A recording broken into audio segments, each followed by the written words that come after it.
And we're live. So, welcome everyone to episode 13 of Live Happily Ever Awesome. We have a special episode this week where we get to talk to Jax and Jan and learn a little bit about their relationship and see how Julie can maybe give them some advice. So, Julie, take it away. All right. Thanks for joining, guys. Appreciate you. Maybe, give them some advice. Julie. So, Thanks for Julie, take it away. Oh, thanks for joining, guys. Appreciate you. Maybe, give them some advice. Julie. So, Thanks for Julie, Okay, Kat. I'm there. Go ahead. It's always fun with technology, isn't it? Yep. We're ready to go. Okay. Take two. All right. Well, thank you for joining. How are you two doing today? Good. Doing good. Beautiful day. Good. So just gonna kind of get a little bit of information, who you are, and then would it be all right if people who are listening to the podcast, if they had questions that they ask if need be or they want? Absolutely. We may not answer them, but absolutely ask. Okay, great. So are you two married? We are. Okay. How long have you been married? Married in 2008. 2008. So that's about 14 years. 14. 47 years of bliss. Of bliss, yes. Yes. Great. And first marriages for the two of you? Second for both of us. Second. Any children? I have two boys. Goodness, almost 38 and 39. 37 and no, almost 37 and 39. That seems unreal, but yes, two boys. You don't look old enough. You don't look old enough to have kids that age. So that's for sure. Thank you. You were my hero today. And Jax, any children? No kids here. No kids. My goal was never to have kids, but to have grandkids, and the physics of that were difficult, but I figured it out. You succeeded. Well, you did. Yeah. And how did the two of you meet? Well, I tell people I won Jan in a real estate transaction. I was selling one of my investment condos, and she bought the investment condo, and she kind of stuck around. Oh. That's his side of the story. My side of the story is I was able to get an awesome deal because I wooed him with my stories. And then what was mine, what was his became mine, became ours. Ah, yeah. Interesting. Was it just kind of like you hit it off right away and started to go out on dates? We actually were both going through some difficult times in life, and I needed a place to live, and he was selling, and it was actually an investment property that he was selling. So when we met, we were both in a emotional, stoic state, I guess you could say, and we quickly, almost immediately, felt like we knew each other from maybe another life, maybe college days, maybe travels, maybe cycling, maybe other sports. We couldn't figure it out, but there was sort of this knowingness, and we kept talking, and it was just easy. And so one thing led to another. We went to the closing table months later and signed the documents he bought from the builder, turned around, sold to me. And at that point, we were dating. We were platonic friends, and then soon after realized maybe we should date. That sounds like a good idea. And we were just very emotionally supportive for each other. We were really good friends. We continue to be really good friends, as well as partners and companions, and have a really good relationship. Yeah, it's good advice for those looking for spouses and partners. Is the best time to find someone is when you're not looking. You're not looking, right? In fact, we were both doing the opposite of looking. Yes. Closed off, right? Not dating. Yes. Right. Yep. Yes. Yeah. It just kind of it seems to happen that way when we let go. Right.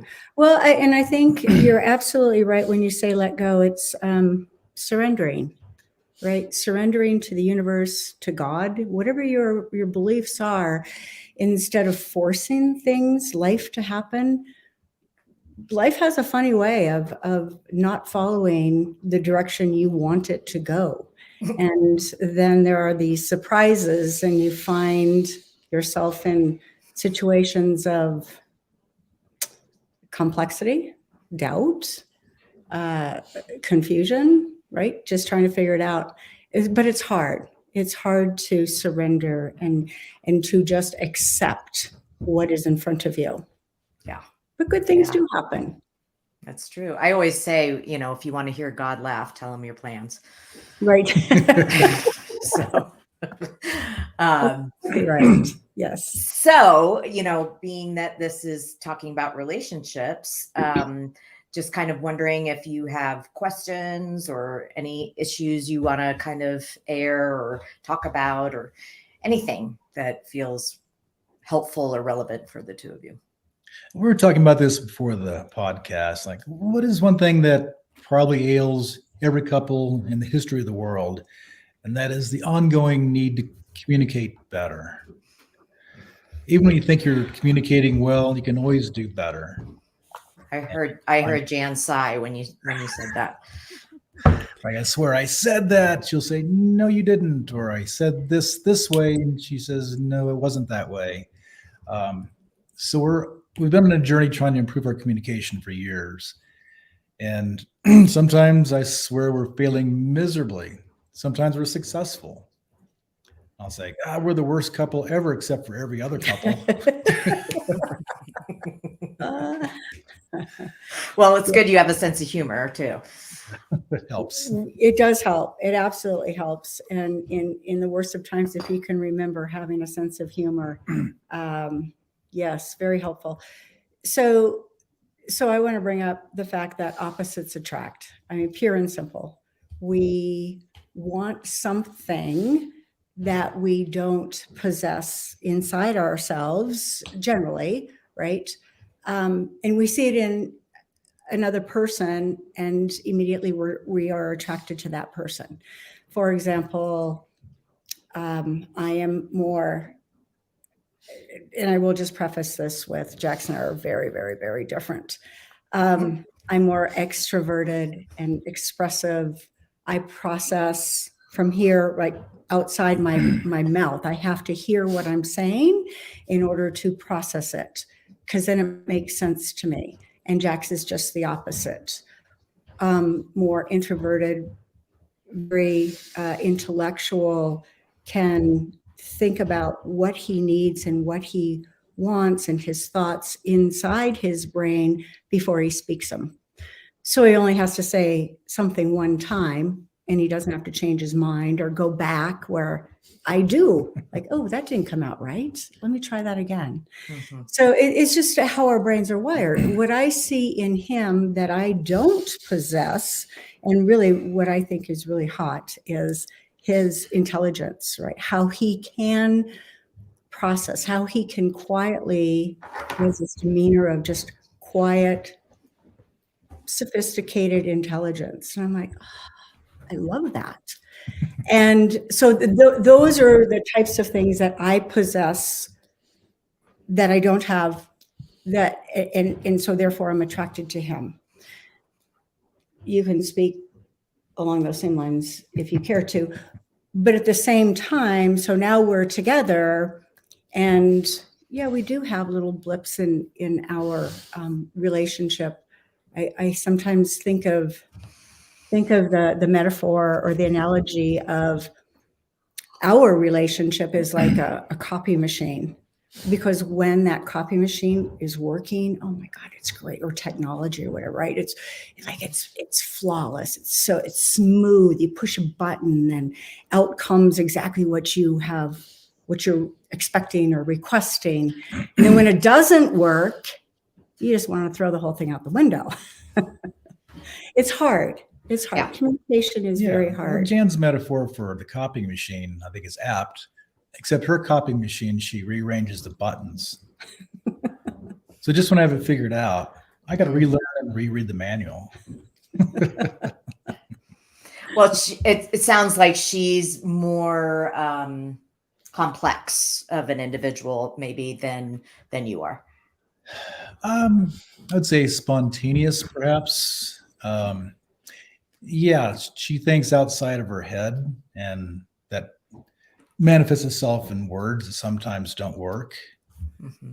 And I hear things, I listen to things, I process them, and I take it seriously. Like, Julie, you say something, I'm going to listen to you. When I say something, I expect you to listen to me. Words aren't throwaway pieces of litter. So our cultures are quite different in that area. Mm-hmm. But that's been a constant quest of trying to figure out, when I say something, I would like you to understand it, to hear it, take it seriously, without being too serious, of course. Right. So, I mean, just for the listeners, what the two of you are talking about is Jan is an external processor and you, Jax, are an internal processor. Yes. We have talked on the podcast about different attachment styles. And you know how packed the work that I do works is we kind of just label those. And I would say, Jax, you're more of an island, and Jan, you're more of a wave. That's typically so that just translates into Jan, you're more of kind of an anxiously attached, would be more on that continuum, and Jax, you'd be more on the continuum of avoidantly attached. Now, that does not mean that you are avoidantly attached or are anxiously attached. It's just that tends to be, you know, I don't know you from, I haven't done much with you, so I don't know for sure. But so, Jan, I'm curious if, you know, the thing that you love about Jax in terms of his, you know, ability to kind of go inside and be intellectual and then spit something out that's very polished. Does the internal processing part, does it also get in the way for you in terms of not really knowing where he's at? It does. It does. It keeps me on my toes. Something we are working on is Jack's externalizing his feelings and speaking more, just talking more about anything. It doesn't have to be specific. Just whatever he's thinking, have that come out. Because I want to know, what are you thinking right now? What is going on in your brain? But I don't want to have to say that, right? And that comes from how our brains are wired, again, in that I will look at something and, wow, that's just so beautiful, and just start speaking about it. And it's just my thoughts are being verbalized. And I would like more of that from him, but I realize it's hard because it's, well, you can speak. Why is it hard? Well, it reminds me of the old joke, paraphrase it. When we got married in 2008, I said I loved you. That changes, I let you know. Good grief. Yes. Yeah. And so let me just talk about that for a moment. Is and let me ask you this first, Jax. When you were a kid and you were growing up, did you guys kind of process emotions at all? Or what was it like? No, very standard Midwest values, being stoic about emotions, be very parsimonious in how you deal those out. Yeah. That's showing weakness and vulnerability, Right. independence and strength and strong work ethic. And it's a very real stereotype in the Midwest. And Yeah. that defines who I am. It's my hard wiring. Sure. Yeah. And there's great strengths with that. I mean, the Midwesterners, and, you know, they're just so friendly and helpful, and they've got your back, and it's kind of I don't know, they're just hardworking and quality individuals in what I've experienced. But in that sense of what you're describing of like, oh, emotions, no, we don't really do that. We don't do that thing. And if we are feeling those things, we deal with it internally and let it subside, kind of thing. Does that feel accurate? Yeah, it's very, very true. Okay. So the thing is that, that would go on the, I'm sure, your parents did the best job they could with what they knew. And that goes on to the continuum of kind of emotional neglect. I know that's a very strong word, but just what happens with a kid because all kids feel emotions, right? And so if a kid is feeling an emotion, but in their family, it's like, no, we don't do emotion, or that's weak or whatever, they learn very quickly to not show it, because if they were to show it and it's not attuned to by their parents for whatever reason, that's really painful for the kid. And so what the kid learns how to do very quickly is not show it, because if they don't show it, there's nothing to miss. And they don't have to then experience that pain. So then what happens is those individuals, and Jan, you can see whether this fits for you at all, is they tend to be less expressive in their faces. Does that resonate for you with Jax? Sure. Yeah. Sure. Absolutely. And so then they tend to be hard to read, right? Because there's not a lot of expression. Whereas Jan, being more externally processing, she can read her like a bad book, right? I'm a very bad poker player. Right? Very bad. So Jax, the problem with all of that is that the brain has a negative bias.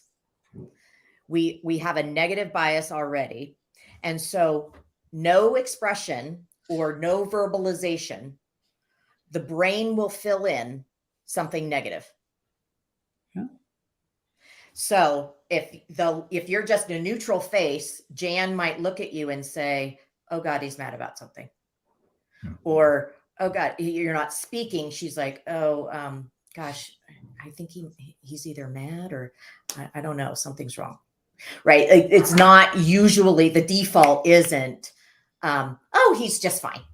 Like, that's just not how the brain works. So it's in your best interest, if you don't want Jan to be naggy or, really at you, to give some sort of upturn of the lip, or say, gosh, I'm just very peaceful today, or, whatever, say something so that she does not fill in the negative. It's in your best. Yeah, that would be helpful. And not that I think negative. I have learned to not be concerned, because I'm spending energy where I don't need to be spending energy, and it becomes unproductive, right? So I'm just like, oh, he's a big boy, he'll figure it out. But if there is something, when maybe you're thinking and there's a furling of your brow, then I might think, oh, what's going on? And then I will ask you, if I am concerned, I will ask him what's going on. Right. But as you know, I'm a eternal optimist, and I'm profoundly optimistic. That's my bias. Mm-hmm. So my neutrality would lead to someone who knows me well to think things are hunky-dory. Okay. When you see the furrowed brow, yeah, you're right to step in and say something's wrong. But neutral is very positive for me. Yes. Yeah. Right. And that could be an adaptation from your childhood, as if nobody's really in your family of origin, kind of, we don't do emotion. Like, that's just the norm, right? Nothing's wrong. That's just how it is. It's fine. When I go back to visit my old childhood home in eastern Kansas, because I've lived out here in Colorado for 25 some years. And I've grown more emotional, more emotive in how I feel, and more abstract in my thinking and doing, that when I go back and try to have those conversations and take them where I am now, it's usually blank expression. Like, why would you say such things? It's not tactical and it's not now. Right. Right. It's I like would- a square peg in a round hole at this point. Oh, yeah. Yeah. It's so interesting to see those changes, right? And to be like, oh wow, like I have, it's kind of like the water, a river running over a rock. It's like you can't help but change. And then you go back to like the original and you're like, oh, I don't quite fit anymore. Mhm, mhm. But Um, to your point, I think Jax has come a long way because we have consciously been working on what I need, which is I need to know your feelings. I need to hear your feelings. I need you to show your affection in this manner, which is touch me.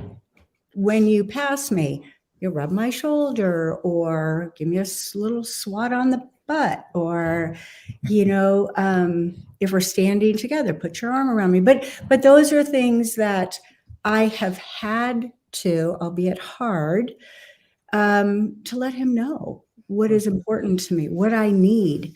I don't get it all the time. I mean, I don't know if my partner was a really touchy-feely, affectionate, emotional person, I still don't know if that would be enough, But I like where Jax has come, and I know he's working hard on trying. So I give him little nudges every once in a while. Do I nudge you too much, do you think? You do nudge me off a cliff once in a while. But I nudge you back as well because you need a lot of touchy-feely, and I don't always give it to you. But you've learned to accept that too. And I'm more touchy-feely than I used to be. uh-huh. Conversely, like when I'm sick, I don't want anyone to be touchy-feely. Just leave me alone. I'll crawl into a cave and heal or die. It's fine. But she wants the exact mothering me opposite. with affection and care, I mean, to keep me alive is good, but give me space. Yeah. Right. And I don't know if we're jumping around. Maybe we can come back to this if we are. It is a question I have. That's a really good example you bring up is when one of us is not feeling well. I want Jax to rub my back, to let me know that he's there. TLC, fluff my pillow. Maybe not literally, but just give me that attention. Mhm. And he wants the opposite, as he just explained. And so what tends to happen, and we do this more unmindfully, right? Naturally, you default to who you kind of naturally are, and that is then projected onto your partner. So when he's sick, yeah, I want to take care of him. I want to make him feel better, and I want to be purposeful because that's what makes me feel better, and that's what I want. And then just the opposite happens, right? He wants to leave me alone. He doesn't want to make any noise.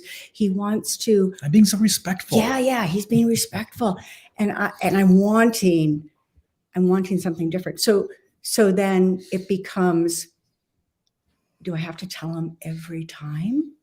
And that's hard. It's hard when I don't feel well, or it's hard when I don't have the time to tell him exactly what I need. It's hard to express my expectations, and I have fears that, well, I might hurt his feelings because he is sensitive, right? And vice versa. So how do we get through that hurdle?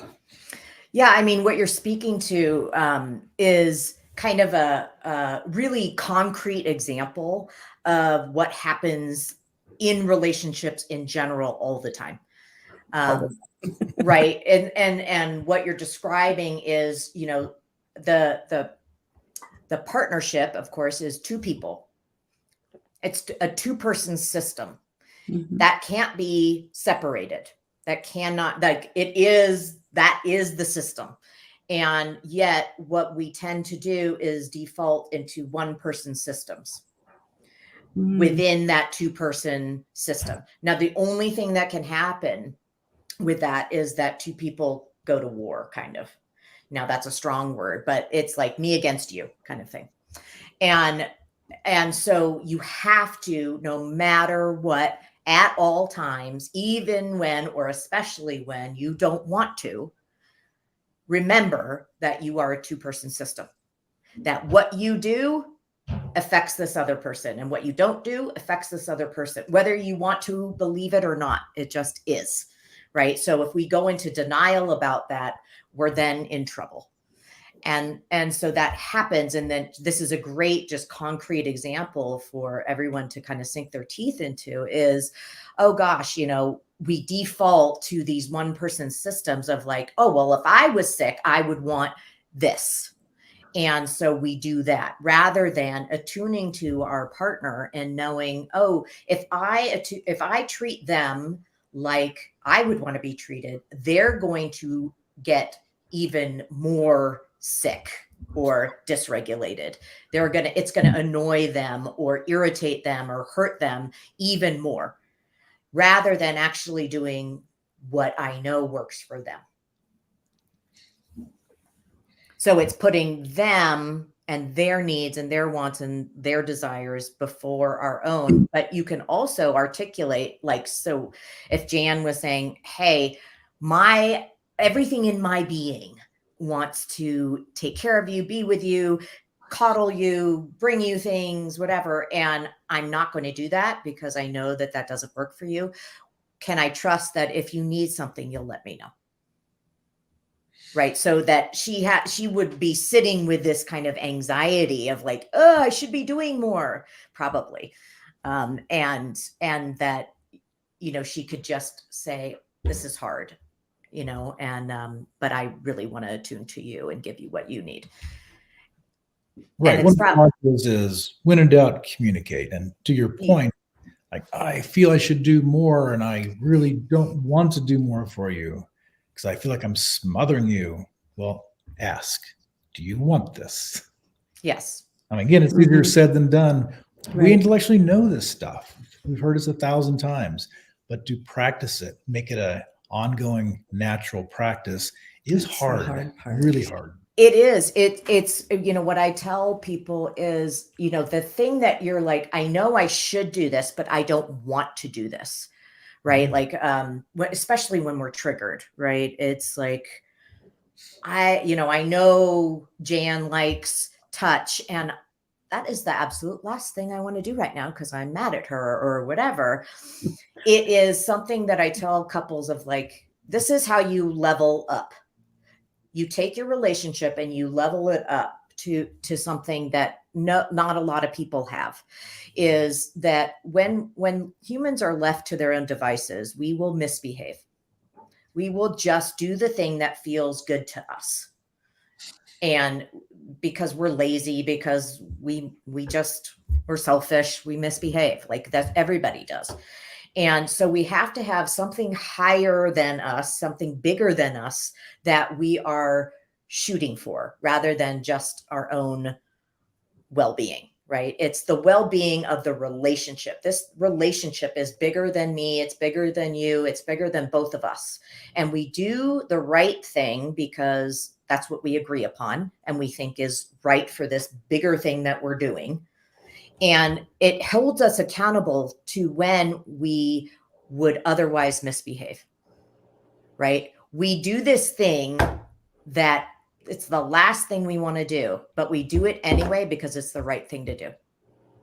And that's what makes change it, it separates a good relationship from a great one, is that we do the hard things. It's simple, but not easy. Right. I think that's similar to my definition of character. Maybe you've heard this, maybe you haven't, but the true definition of character is how a person behaves when nobody's looking. Right. So to me, what you just said is similar to that. It's constantly remembering to do the right thing. And the right thing isn't about me, it's about us. So what is best for this relationship? So think beyond me as an individual. Right. And when I like, it's kind of this a little bit of a reverse psychology thing that I talk with people about, because we all are somewhat selfish. We all have some narcissism in us. And so I always tell people, like, first of all, if your partner is not good, you are not good. Like, we all know that. If your life is harder if your partner is not doing well, right? So it's in your best interest, selfishly, you should make sure that they are okay, so that your life is easier. Like, and that's sometimes more palatable for people to, instead of I just make them okay. Like, I don't fucking want to make them okay. Like, but make them okay so my life is easier. Okay, I can get behind that. Yeah. Yeah. We do that with kids. We want them to be okay so that I'm okay. Right? There was a book in the 70s, I'm okay, you're okay. But what you're saying is the reverse. No, you're okay, I'm okay.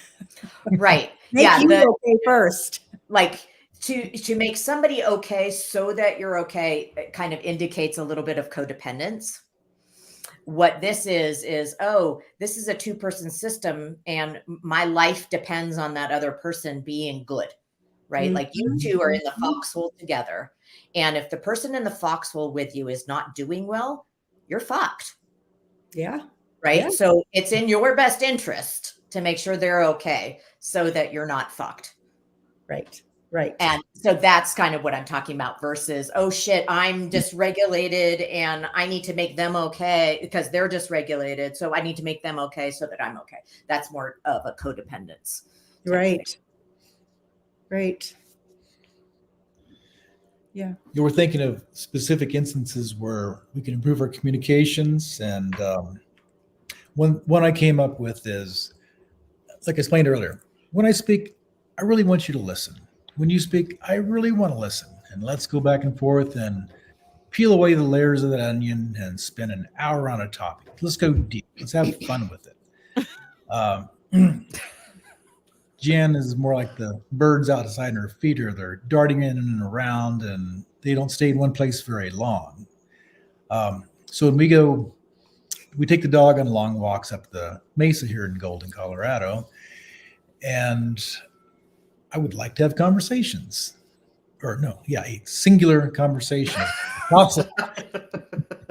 Yeah, because if we're up to Jan, you'd have 20,000 conversations, right? Right. Well, as long as they're between the two of us, that might work. But what happens invariably, and this is one of my superpowers, in restaurants, it happens all the time. When I'm about to speak, the wait staff comes over and says, "Well, how are you guys doing? Here's the specials." Like, I was just ready to speak. My superpower with Jan is that when I'm ready to speak and have a conversation, her digital world chimes in and takes precedent. Her family texts a lot. Her friends text a lot. And whatever bing or bell or the dog looks sideways at a flower, that takes priority over any conversation I could attempt to have. And once that moment's gone, it's hard to get it back. So competing with Jan's digital world is really challenging. And we've talked about this, and it seems, well, simple. On this walk, let's turn them off. Well, somehow they always turn back on. So when we take a walk, let's leave them behind. And that's worked a few times, but we kind of default to our natural practice of wanting to be heard and wanting to be distracted. So besides the obvious of, well, just do this, what advice would you have for us to meet in the middle on this one? Yeah, I mean, does Jan really, does she want to be distracted? Is that you've come to that agree? Like, yes, I want to be distracted. So Julie, are you asking me, or are you asking Jax what he thinks? I'm asking Jax what he thinks. Yeah. Yeah, she wants to be distracted. That's her natural tendency. Did he get that right? No. No. You didn't. Ooh. No, So I tell- don't. tell 'em. I don't want to be distracted. And to me, I'm not saying, honey, you're wrong, but my perspective is I don't communicate that much with my family or friends, and I don't have a lot of dings and dongs and bells and rings and things that go off. I sort of relate that to when you have a paper cut. So that's what you remember. You remember something that hurts. You don't remember all the other times that you've used a knife and you didn't cut yourself, for an example, but you will remember that one time. You do remember, me being distracted, occupied, detoured from the conversation once or twice or three times or whatever. But I think that's more exaggerated in your mind. And that's your truth. That's real to you. So I don't want to dismiss that. I'm just saying I don't feel that I am as distracted as how you perceive me to be. But the point is that is your truth, and that's what we need to speak to. Okay, so great. So the bottom line here is the two of you want the same thing. No distractions. You don't want to be distracted. She just verified she actually doesn't want to be distracted. So why don't the two of you just for a moment turn towards one another, face one another, and talk about actually turn your bodies. Okay. And why we do this is that, primates, we're actually blind on our corners. And so we have a natural thing in our nervous system. If somebody's side by side, our nervous system is automatically on alert.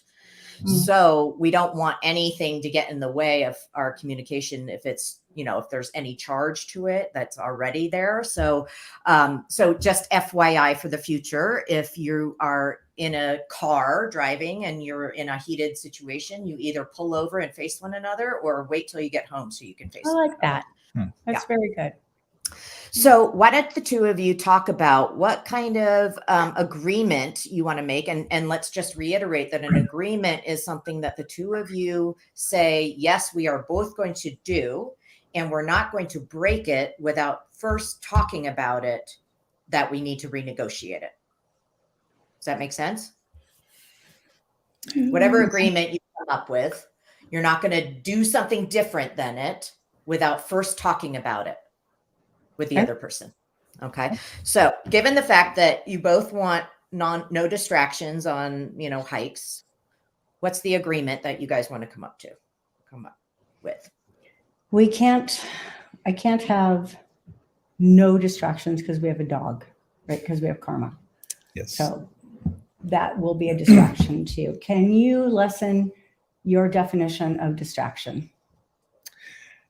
Yes, as long as we work to manage the distractions, keep them to a minimum. So what does that mean? What is a minimum, right? For you, this is setting your expectations. I would love to leave all electronics behind because the distractions of nature and dog, those are welcome sometime. Okay, so for distance and timing and all of that, I can put my watch on silent. Will that work? What? We've tried that. That could be a step in the right direction. Okay.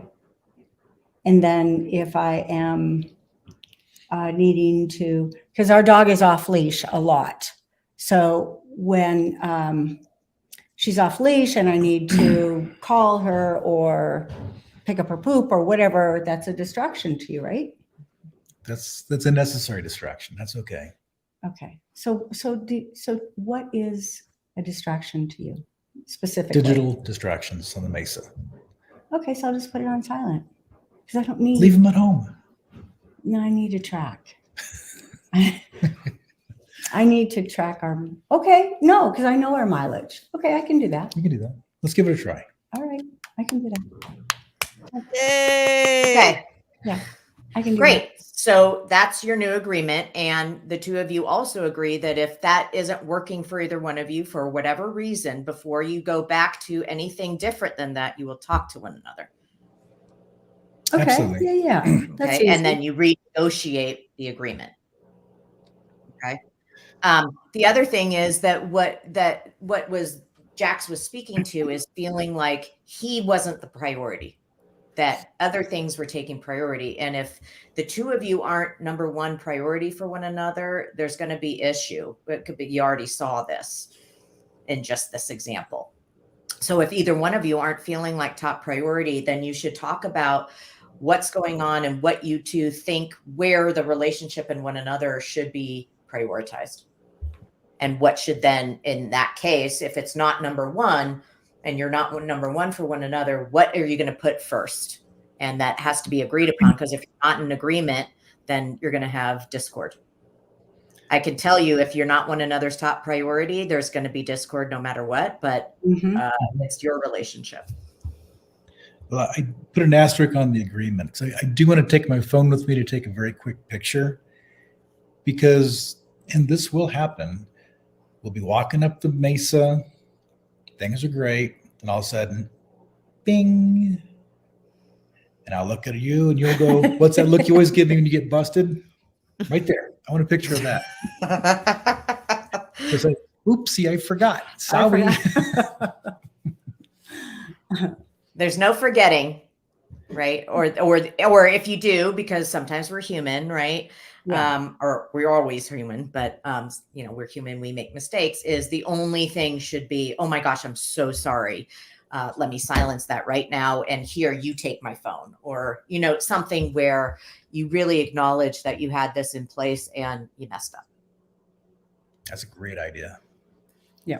All right. And Jax, just get yourself a Polaroid camera and bring the Polaroid camera. You don't. There you go. You don't need the technology. I like big it. old You're gonna come back Yes. Yeah.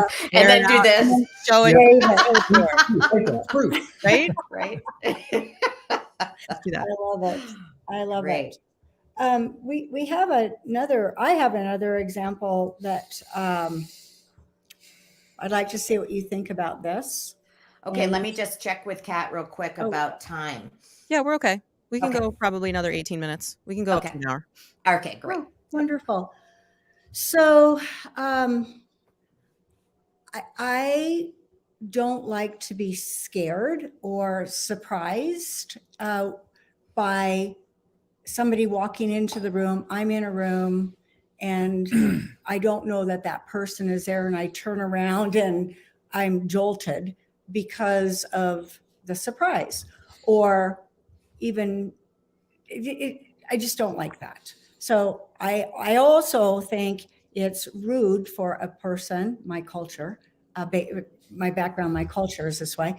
You don't walk into a room without announcing yourself, or hey, or you don't come into the house quietly and not say that you're there, right? Mm-hmm. So we're very different that way. Mhm. Jax, I guess you're being respectful. Yeah. I am, but it's also the house I live in. So you don't have to announce yourself. Our dog wears a bell. We call it a bear bell when we hike in the forest. I think Jan wants me to wear a bear bell so she No. knows exactly where I am, with electronic shocker collar when I don't do the right thing. No. But I would like for you to say, just make some noise to say, hey, hi, good morning, whatever, when you come into a room. It's not every room, you know what I'm talking about. Yeah. When you come in from outside or even leaving a room, I like to know that my partner's going to be right back, or I'm going to be gone for a while, or I'm going to go take a shower. And I don't care what you do. And I don't need to know your details.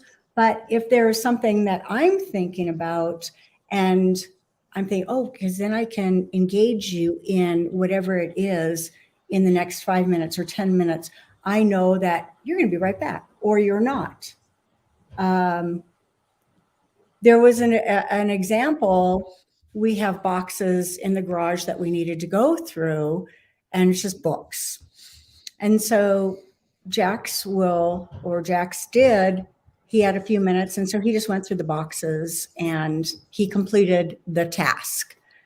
And I was a little unsettled and a little irritated that he didn't ask me to go through the boxes with him, because I wanted to see, I just wanted it to be a team thing. I wanted for us to talk about the different books. I have books in there that I want to go through, vice versa. And he was like, nope, kind of done. It's taken care of. And so it's one of those, tell me what you're doing. And you don't all the time. You don't a lot. Well, you got to remember, right, that, just from the little that I know about Jax's history, he was raised in a very independent minded, that was extremely valued, right? Mm-hmm. I would imagine, Jax, you did a lot on your own, and maybe spent a lot of time on your own. Who knows? But that independence, that kind of alone state is a default for him, and that sometimes thinking of a two-person system might be harder for him. Very true. And so, but you have to remember who you're with, right? If you default there, trouble is awry. The Arby Dragons. Yeah. Yes, exactly. And so, Jan, getting back to that whole, the room thing, when you're in a room and announcing coming or going.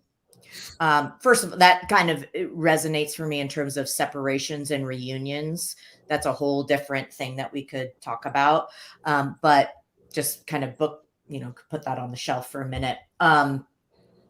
Is when Jax doesn't do those things, when he is just, quiet as a mouse, his life goes really well, right?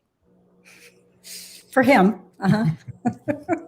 But he pays the price, right? Yep. Oh, it's not a big price. But he knows, like, he either scares you and that doesn't go well, or you start talking thinking he's in the room, and then you get annoyed because he didn't announce that he was leaving. So why, if he knows that his life is not going to go real well if he doesn't do that, why doesn't he then just do it? Is that a question? Yeah. For me? Yeah. Because it's hard for him. It's not his natural style. Sure. But he knows that's how he levels up. Right? If we do what's natural for us, we're in trouble, because our partner, like you started with, we are choosing somebody who fills in where our weaknesses are. So therefore probably does not do things the way we do.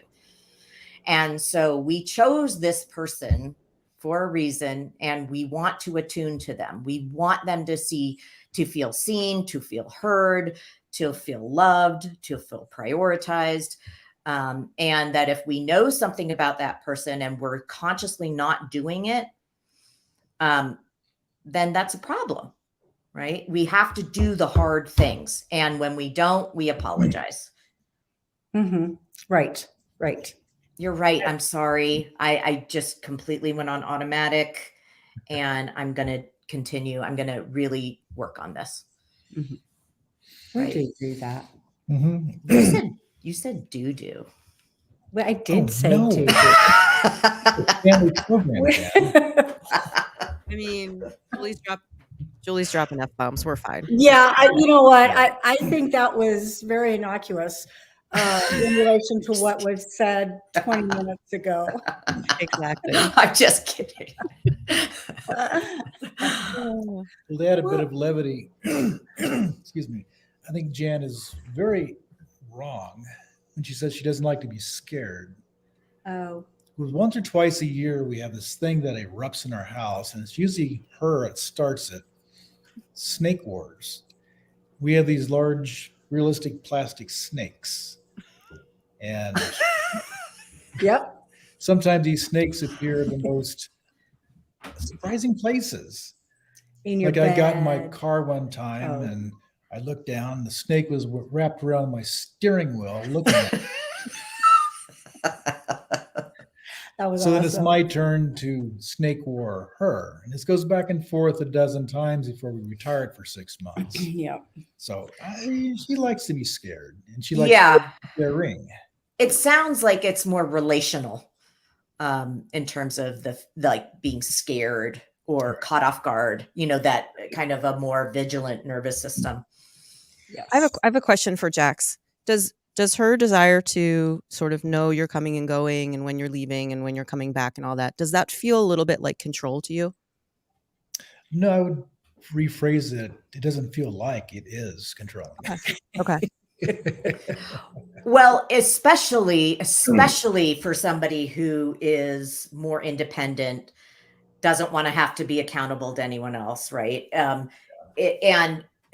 It is somewhat controlling the ask, right? But it is lessening her anxiety. And it is, how do the two of you want to work this out?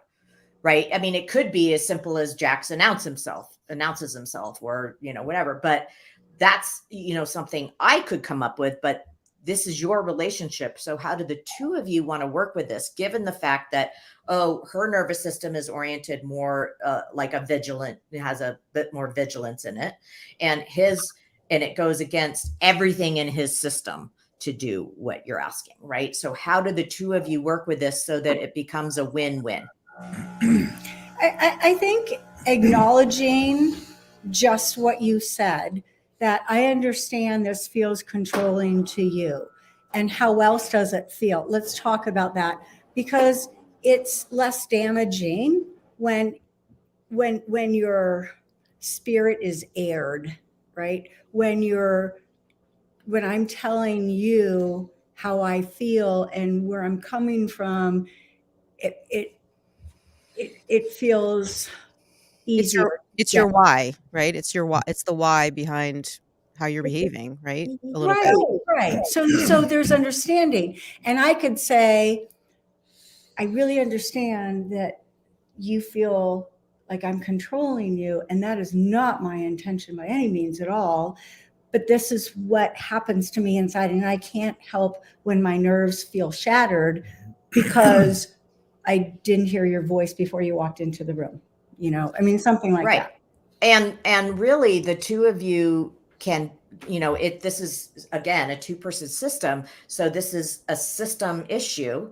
So how do the two of you come together and say, okay, given the fact that Jan has this issue, and given the fact that Jax has an issue as well, but it's different, right? It's in like, I just want to be quiet. I just want to, be respectful or do my own thing or whatever. How did the two of you come together to make this dynamic that's going on a win-win, where somebody doesn't feel controlled and somebody doesn't feel scared? Mm-hmm. Mm-hmm. Yeah, meeting the middle is our typical strategy. We have the same, we call the 51% rule. If someone feels very strongly about something, they'll call 51%. And the responsibility of the other person is to immediately give in. Or we have a serious conversation. Mm-hmm. But that usually doesn't happen. It's just, okay, I understand this is that important to you. Right. You can call the 51. Yeah, that's great. 51% for this room thing. I will always throw in a large realistic plastic snake before I come into the room. That's right. Right. This is the way I get to do it then. Right. But so then just the takeaway also, guys, is I don't want you to think of compromise, because compromise means neither one of us really get exactly what we want. Mm-hmm. Right. I want the two of you to think of bargaining, so that each one of you gets what you want. So it could be, okay, well, I'm willing to, do X, but how about also when we do this, we don't have to announce, or, whatever you kind of each work with your attachment styles and what works for you, and find something that's like, oh yeah, I feel good about that. Oh yeah, I feel good about that. Like we both win, and yay team kind of thing. Mm-hmm, mm-hmm. I really like the bargaining, negotiating. More so, I like the key word of the two-person system. Mhm. And that just is, it encompasses so much to think about and to be mindful of and to work towards. And it really takes away the whole notion of me and self, because it's one person. But yes, it's so it's raising my thoughtfulness, my mindfulness up to us. Yeah, Dan Siegel actually coined the phrase "muy," which We. is me, we, muy. It's like, yeah. So, we can't just be a we, because so then we funny. It's a sacrifice we. self, right? That's codependence. We Mhm. want a me and a we. Yeah. And so it's a nuanced thing, and it's but when it works, it's fabulous. It is. It is. It's beautiful. Want we. Muy, muy, Muy. mwah. Mwah. I love it. I love it. Great. too. Well, I think if you're all right with kind of wrapping things up at this point, with that, does it feel like a good spot to end for today? Yeah, it does for me. I appreciate the conversation and the counsel, and a few chuckles and laughs along the way. Oh, good. Ditto for me. It's been constructive and fun. Awesome. And I think that we started out talking about having humor in relationships. I don't care if it's with your kids, it's with your colleagues, we're fellow students, whatever, right? We need to remember to laugh and not take life so serious, and not take ourselves so serious. So I think that it's been a wonderful hour. Thank you. No, thank you. I appreciate you coming on and helping everyone kind of learn from what we all can with couples. It's just, relationships can be challenging, and we all face similar things, and we just need to get any stigma out of the way of it. There you go. Yeah. Love it. You guys were awesome. Thank you so much. Thanks for your time, and Yeah. Thanks, we'll Kat. see everybody next week. Okay. Okay.